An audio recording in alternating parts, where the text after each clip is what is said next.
welcome to Screen Talk with yours truly, Nomfanelo Malloy. So, today I am going to be making my final predictions for this year's Oscars. I believe it's my first time doing this on the channel. So, I previously made a video a while back where I reacted to the nominations at the time where I kind of made my picks. So if you have seen that, you'll get a sense of what I'm going to be selecting because it hasn't changed that much. So check it out. And I don't know if I will do this every time with the Oscars. We'll just have to wait and see how this one goes. So let's just get right to it. So I am going to be doing my picks via Vanity Fair's website where you could do your own selection. So I'll leave a link for that in the description. So let's get to it. I'll just do it by order here. So, Best Picture. So, this one is easy. So, I am going to select Oppenheimer because essentially that movie has been sweeping that category nonstop this season with the Golden Globes, PGA, not DGA, SAG, so forth. So I will be selecting this one. And 56% on the website agree with that selection. So, Best Director, I am going to go with Christopher Nolan because essentially he's been sweeping this category with Golden Globe, DGA, so forth. So, and yeah, 72% on the website agree. Best Actress. Now, this one could be a toss up. If you've been following the award season, essentially how it started, Lily Gladstone won the Golden Globe in the drama category, while Emma Stone won Golden Globe in the comedy. Critics' Choice, Emma Stone won that one against Lily Gladstone. And BAFTA, Emma Stone won that one. Lily Gladstone was not even nominated. And for the SAG Awards, recently, Lily Gladstone won that award. So here, anything goes. So I don't think Carey Mulligan and Annette Bening have a shot at this based on their performance during award season. Now, Sandra Hüller, maybe it could happen, but I just don't see that happening at this point. So it's really between Emma Stone and Lily Gladstone. So I am going to pick Lily Gladstone because had this been like a few weeks ago, like I probably would have went with Emma Stone, but with Lily Gladstone winning the SAG, it's just hard to deny that at this point. So that's why I'm going for Lily Gladstone, and 50% on the website agree with that choice. Now, Best Actor. Now, before I make this selection, I noticed that I usually don't comment on this stuff, but I noticed that some experts have been coming up with these wild excuses or theories for Paul Giamatti to win the award, despite what's been happening during award season with this category. And I just find all of that to be mind blowing, but hilarious at the same time. And for those of you that look to some of these experts that essentially defy logic, stats, and whatever just to allow their personal bias to make their predictions, it would be best to just reevaluate those people and just find other experts that will actually follow logic and all that stuff to make their predictions. Okay, so back to Best Actor. So I do not see Coleman Domingo winning this one simply because the movie itself has not done well during award season. Uh, Jeffrey Wright, I mean, I don't see it happening at this point. Same with Bradley Cooper.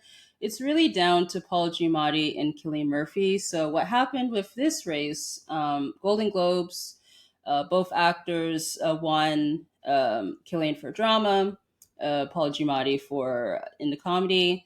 Critics' Choice went to Paul Giamatti. BAFTAs went to Cillian, and then recently with SAG, it went to Cillian. So I am going to choose Cillian Murphy, and 64% on the site agree with that choice. So he is supporting actress. So this one is fairly easy to predict. So Divine Joy Randolph has essentially been sweeping this whole category. No surprise because she, for me, was a standout in that movie. And it was just nice to see her finally getting recognized because I first saw her in Dolomite Is My Name, which is an underrated movie. I suggest you guys check that out if you haven't seen it. And I'm just glad that she's finally getting recognized for her work. So I will be selecting Divine Joy Randolph here, and 59% agree here. Supporting actor is going to be the same deal.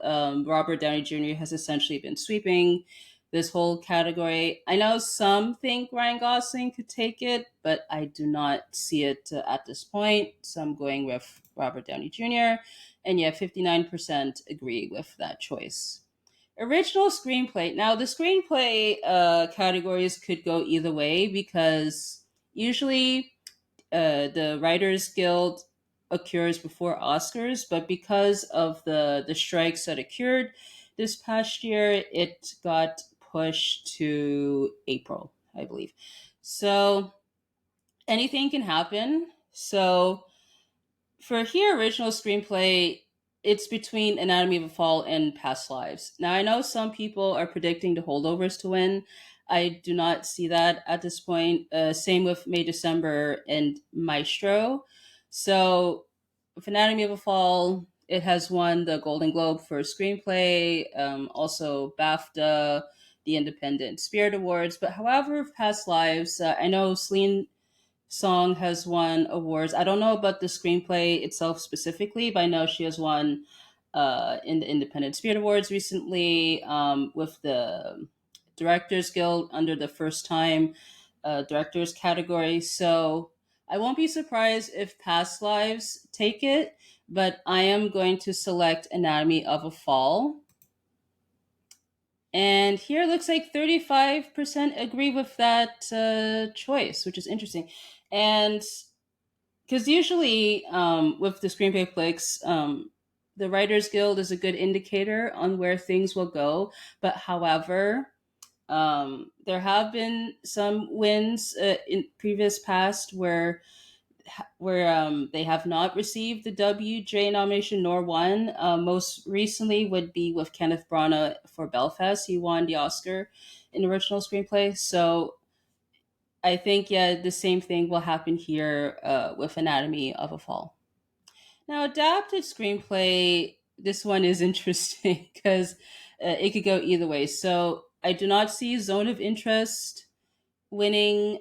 Same with Poor Things. I know some were predicting that earlier. At this point, I don't see it happening. Now, Barbie is interesting. I have a feeling it's not going to win because it's been recognized under original screenplay, and that might confuse some of the voters. So I don't think it's going to happen for Barbie. So really, it goes down to American Fiction and Oppenheimer. So with American Fiction has won what else? BAFTA, Critics' Choice, and some Critics Awards. While Oppenheimer has won some Critics Awards. Now, I'm sure, like logically, it's best to predict American Fiction, but I just have a feeling because of Oppenheimer, like going on this stream roll, like with all the wins and so forth. I think it's going to go down to Oppenheimer. And 42% on the website agree with that choice. I mean, I could be wrong here, but we shall see what happens. All right, international feature. This one's fairly easy. So the only movie I've seen here is The Zone of Interest, and I would say, and for me, it would I just did not get that movie for a multitude of reasons. But if you guys enjoy that movie, good for you. So it is likely here that The Zone of Interest is going to win simply because of its performance during award season, because it did so well at the BAFTAs recently, has won some critic stuff. So, yeah, Zone of Interest. And 67% agree with that choice. Now, I won't be surprised if Society of the Snow takes it because it's on Netflix and has been recognized with some awards, but Zone of Interest is most likely going to take this. Now, had Anatomy of a Fall qualified in this category, that one would have been interesting because there could have been a toss up. But since that's not the case, Zone of Interest is going to take this one. Animated feature. This one is interesting. So I don't see Elemental winning. I don't see Nimona winning just at this point. Now, Robot Dreams, had this movie been released to the public prior before the Oscars, I think that could have helped its chances. But since it, we cannot access this movie, I just don't see Robot Dreams winning, despite winning some awards here and there. So really, here it goes down to The Boy and the Heron or Spider Verse. Now, some would say yes, Spider Verse, because it won PGA recently. It won Best Feature at the Annie Awards. But Boy and the Heron, however, it won Golden Globe and BAFTA and some critics awards. So yeah, I am going to go with The Boy and the Heron for me.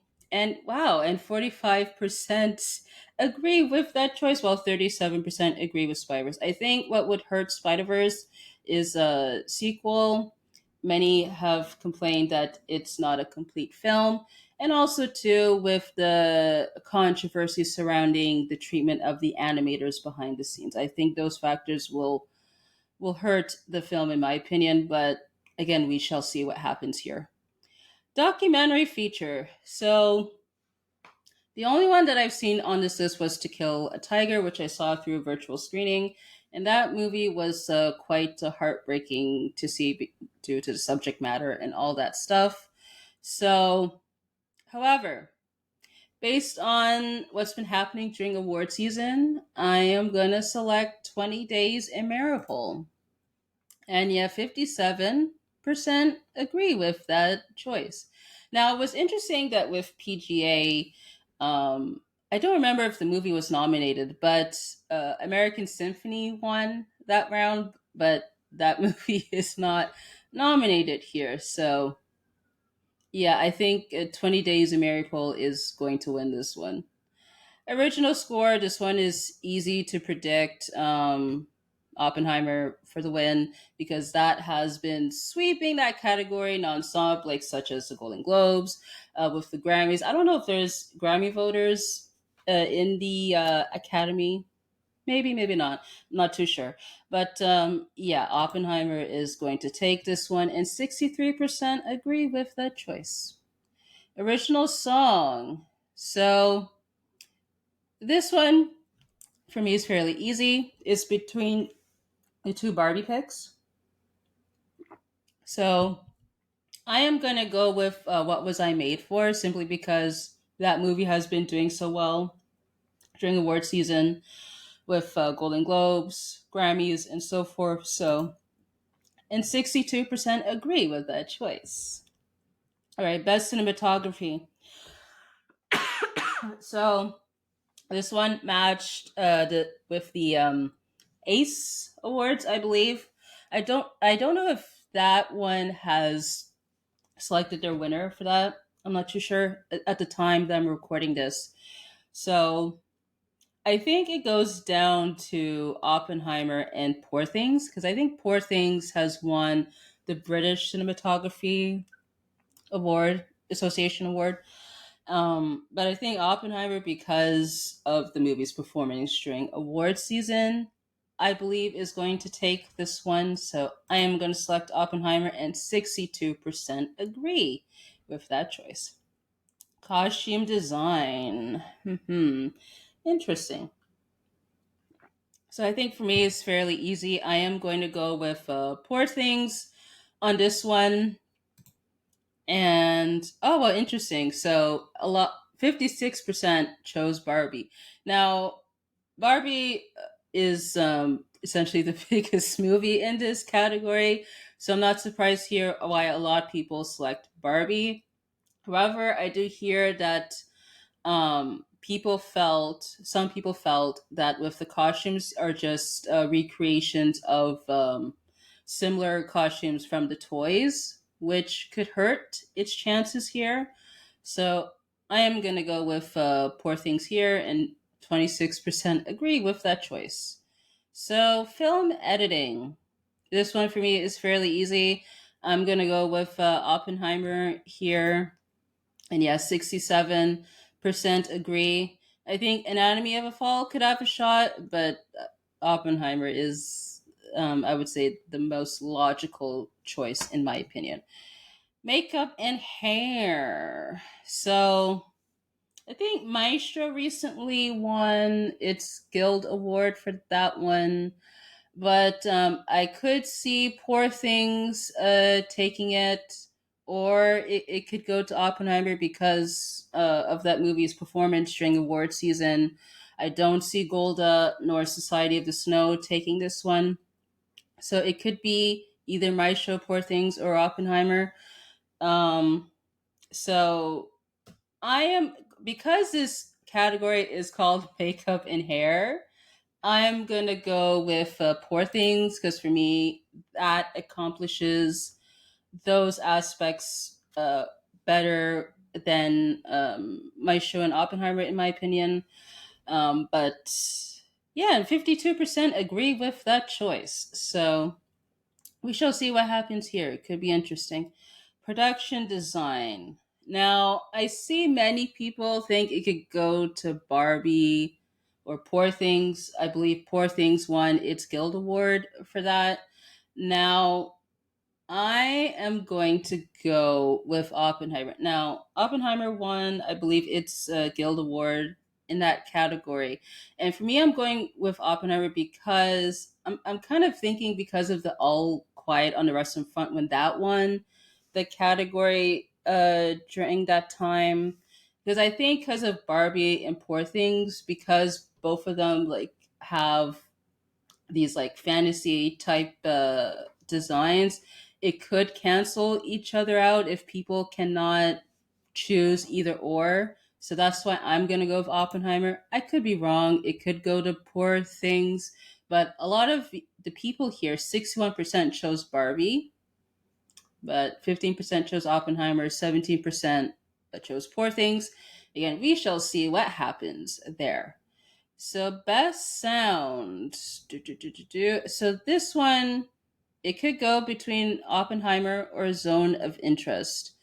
Now, I'm sure some people would say the logical choice would be Zone of Interest, while others would say Oppenheimer. I am gonna go with Oppenheimer simply because, like with previous Christopher Nolan movies that have been nominated in this category, have won before, and because of the movie doing so well during award season, that's why I'm gonna go with Oppenheimer here. And yeah, 53% agree with that choice. And best visual effects. So I would say it goes down to the creator or Godzilla minus one. Now, the creator did so well with the Visual Effects Society Awards in that one, but however, I feel like if Godzilla minus one has so much momentum and so much love because how that movie did so well when that came out in theaters, and also too with the sound bites from the director regarding the film's budget and all that stuff. So I am gonna select Godzilla minus one. And while 30% agree with that choice, well, it was interesting. 28% chose Mission Impossible Dead Reckoning, and 14% chose the creator. So we shall see what happens here. The short ones are are going to be tricky for me because I haven't seen a lot of them, to be honest, just simply because of time and also availability of the movies themselves. So here, I think War is Over going to win simply because of recognition. The shorts categories are kind of tricky to predict simply because there's not a lot of precursors, as far as I could tell. If I'm wrong, just let me know in the comment section. So, oh, interesting. So 32% chose Wars Over, while 40% chose Letter to Pick. I mean, that could win too. It could be either or, but we shall see what happens. All right, live action short. Now, the only one that I have seen is The Wonderful Story of Henry Sugar by Wes Anderson, because he made like four shorts, I believe, for Netflix. For me, Henry Sugar stand out amongst that bunch. So I am gonna go with the Henry Sugar. 62% agree with that choice. I think because of recognition. I don't know how well these movies have done in terms of precursors, but yeah, I would say, yeah, Henry Sugar, I would say, is a likely choice here. Documentary short. So I have not seen any of these movies simply because of time, and I'm not sure if these are widely available. So I am going to go just based on what some people have been mentioning with their picks. I am going to go with Nine Nine and Waipo. And oh, 15% agree with that choice, while the majority here, 44%, chose ABCs of book banning. Oh, I guess because of what's been happening in terms of recent events. So I get that choice, but we shall see what happens here. It could go either way. So that's pretty much my picks here for the Oscars. So before I sign off here, so after the Oscars air, I do plan to make a video where I want to share like the highs and lows of award season. So if you guys have any memorable moments from award season, it could either be from the Globes, the SAGs, the Oscars themselves, whichever. With any memorable moments that occurred during award season, if you guys have that in mind, let me know in the comments section. So, and also too, let me know what you guys think. Who do you think will win here? Share your predictions in the comments section. So you can find my socials in the description. Also, too, you could also support me on Buy Me a Coffee, where you could buy me a coffee, or you could join my membership. You could donate to my wish list, view my extras, and so much more there. So check it out, and also check out my affiliate link for Riverside if you guys want to do your own videos on the platform. And that's pretty much it, what I have to say. And I will check you guys out. That's pretty much all that I have to say. And until next time.